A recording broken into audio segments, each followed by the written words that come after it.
এখন যদি আপনারা সিনিয়রদের বাদই দিয়ে দেন, জুনিয়রদেরকে সিনিয়র বানান, সেই ছবি তো হলে দর্শক এখন চালাক হয়ে গেছে, দর্শকরা বুঝে, দর্শকরা বলে কিন্তু যে এই ছবি আমরা দেখবো না, কারণ একটা ইয়াং মেয়েকে আপনি বুড়ো সাজিয়েছেন, তাকে মা বানিয়েছেন, কেন?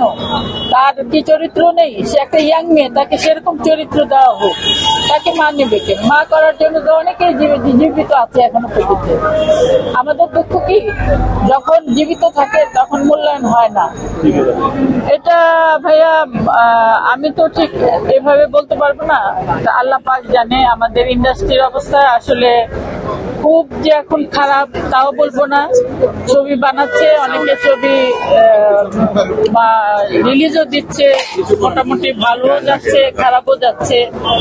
তো আগের মতো হতে হলে, আগের মতো ইন্ডাস্ট্রিকে ভরপুর দেখতে হলে সবাইকে একটু সচেতন থাকতে হবে, সবাই একটু সচেতন থাকতে হবে।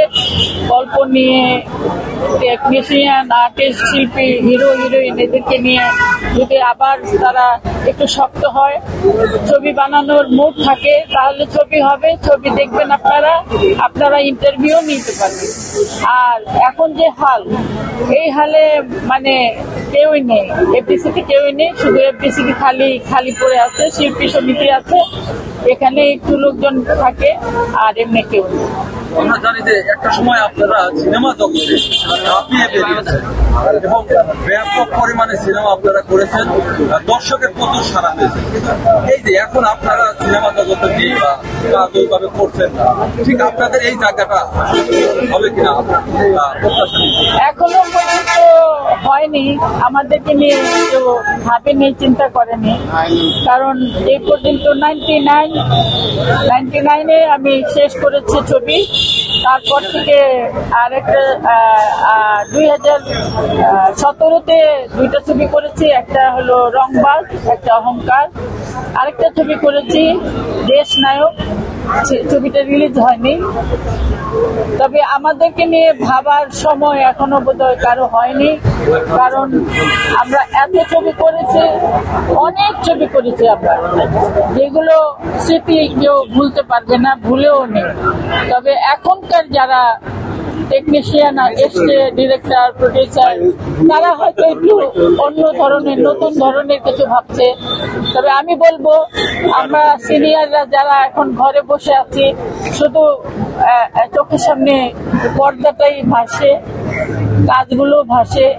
আমরা চাই ছবির মাধ্যমে যতদিন বেঁচে আছি আরো কাজ করতে চাই, আরো থাকতে চাই, যে কাজ করে যেন আস্তে আস্তে জীবনটা শেষ করে দিতে পারি। কারণ আমরা মন থেকে শিল্পী, কাজের জন্য আমরা পাগল, কিন্তু কেউ এখনো সেই সেরকম কাউকে দেখছি না। যে সবাই বলে আপনাকে নিয়ে কাজ করবো আপু, আপনাকে নিয়ে কাজ করবো বলে, কিন্তু কয়েকটা ছবি এসেছিল, বললাম যে গল্পটা আমার পছন্দ হয়নি, আমি করিনি। কারণ আমাদেরকে নিয়ে করতে হলে আমাদেরকে বেস করে গল্প তৈরি করতে হবে।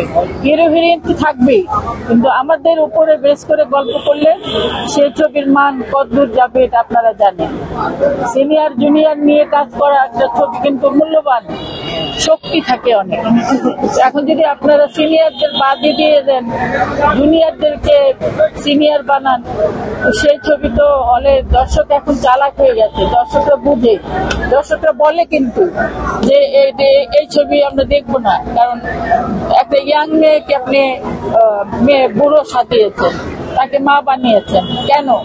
তার কি চরিত্র নেই? সে একটা ইয়াং মেয়ে, তাকে সেরকম চরিত্র দেওয়া হোক, তাকে মা নেবে কেন? মা করার জন্য তো অনেকেই জীবিত আছে এখনো পর্যন্ত।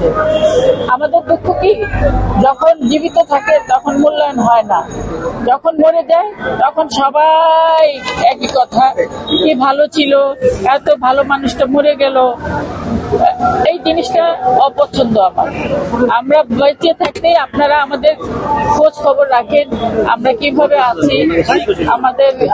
আমরা শিল্পীরা কিন্তু ছবি পাগল, ছবির জন্য এখনো বসে বসে চিন্তা করি যে এখনো যদি আবার সেই আগের মতো কাজ করতে পারতাম, কিন্তু এখন তো হচ্ছে না।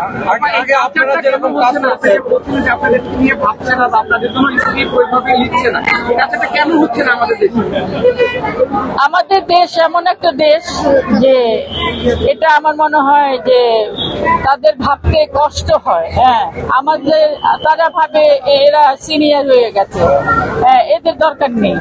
জুনিয়র শিল্পীকে নিয়ে সিনিয়র আর্টিস্ট বানিয়ে কাজ করে, কম পয়সায় কাজ করে। কারণ আমরা যেহেতু অনেক বছর কাজ করেছি, আমাদের ডিমান্ডটাও একটু বেশি, সেই হিসাবে তারা হয়তো আমাদের কাছে আসতে চায় না, ওই জুনিয়র দিয়েই কাজ চালিয়ে।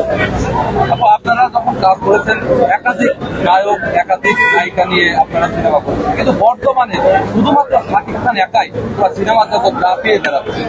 এই বিষয়টা আপনি কি জানেন? আসলে সাকিবের ডিমান্ড আছে, সাকিব অলরাউন্ডার, তারকে টক্কর দেওয়ার মতো তো ওরকম আর্টিস্ট থাকতে হবে।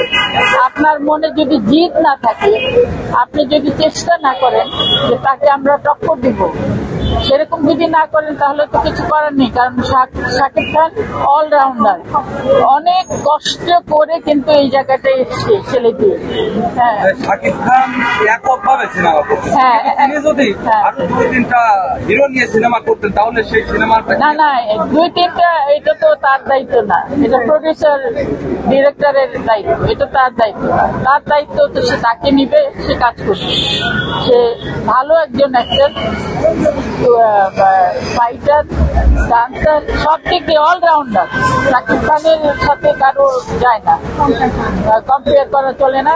করতে হলে কন্টেস্ট করতে হবে, তাকে নিয়েও কাজ করতে হবে, অন্য হিরোদের নিয়েও কাজ করতে হবে, তাহলে বোঝা যাবে যে কত হচ্ছে ভালো। আপনারা একটা সময় কাজ করেছেন এবং জনপ্রিয় মুখগুলো আপনার সহপাঠী যারা ছিলেন, তারা আজকে দুনিয়ায় নেই।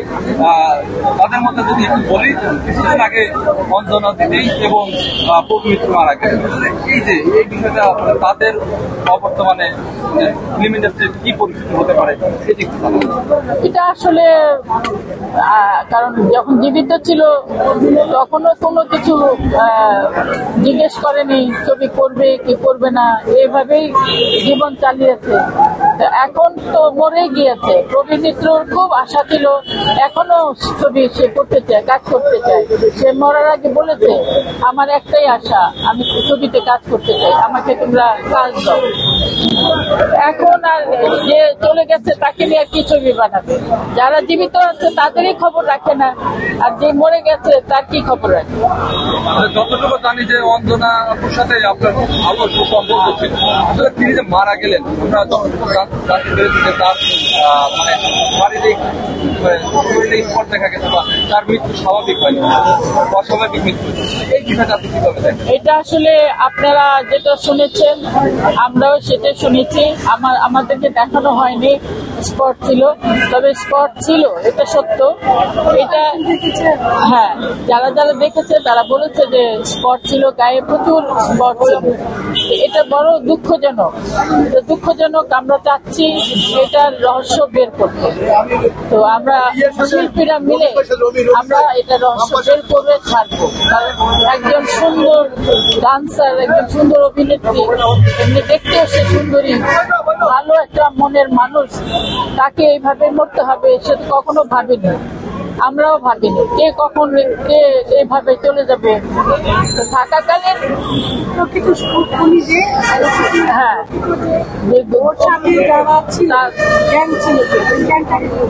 তার মানে জানাজাতে আমরা দেখেছি তার সহপাঠী অনেকেই এসেছে, আবার অনেক সহপাঠী আসেন, যেহেতু তারা একসাথে কাজ করেছে। এটা ভাইয়া, এটা কিছু বলার দুঃখজনক ছাড়া কিছু না, এটা বলা যায় না। যার যার ব্যক্তিগত ব্যাপার, কেউ আসছে কেউ আসবে না, এইটাই নিয়ম। বললাম না, বেঁচে থাকতেও সুখ শান্তি নেই, মরে গেলেও সুখ শান্তি নেই। আর মরে গেলে একটু যে এসে দেখবে, দোয়া করে যাবে, এটাতেই অনেক বড়। কিন্তু কেন আসে না সেটা তারাই জানে।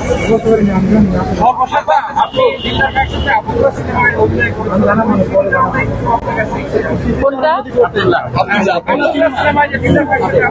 হ্যাঁ, ওটা কি বলবো, ওটা হ্যাঁ ওই ছবি আব্দুল্লাহ ছবি তো অনেক কাহিনী। আব্দুল্লাহ ছবি নিয়ে কি বলবো, এত শর্ট করে তো বলা যায় না।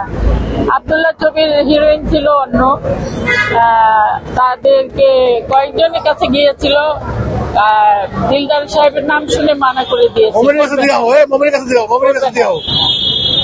পরে লাস্টে আমার কাছে এসছে, তো আমি এটা ছবিটা গ্রহণ করেছি, নিয়েছি ছবিটা। কারণ আমি নিজে চিন্তা করেছি, দিলদার সাহেবও কিন্তু আমাদের ইন্ডাস্ট্রির একজন বড় মাপের শিল্পী। হ্যাঁ, সে কমেডিয়ান হলে কি হবে, সে তো মানুষ। একটা কমেডিয়ানকে হিরো হতে পারে না। তো সেই চিন্তা করে আমি ছবিটা সাইন করেছি, এবং আল্লাহর রহমতে ওই টাইমে কিন্তু ছবিটা 3 কোটি টাকা ব্যবসা করেছে। হ্যাঁ, ওই সময়। এবং দিলদার ভাই এত সুন্দরভাবে অভিনয় করেছেন, মনোযোগ সহকারে অভিনয় করেছেন। সে তার জান পরাণ দিয়ে কিন্তু চেষ্টা করেছেন এবং সাকসেসফুল হয়েছেন। এবং আল্লাহ তাকে বেহেশত নসিব করুক। আমরা এখনো মনে করি দিলদার ভাই জায়গা তো কেউ নিতে পারেনি, পারবেও না। যে চলে যায় তার জায়গাটা কিন্তু কেউ পূরণ করতে পারে না। যতদিন থাকে ততদিনই একটু বাহবা, আর মরে গেলে তো আজকে মনে করলেন 3 দিন পরে আপনিও ভুলে যাবেন। ঠিক আছে, ধন্যবাদ, ভালো থাকবেন। আমাদের ইলেকশনের জন্য দোয়া করবেন।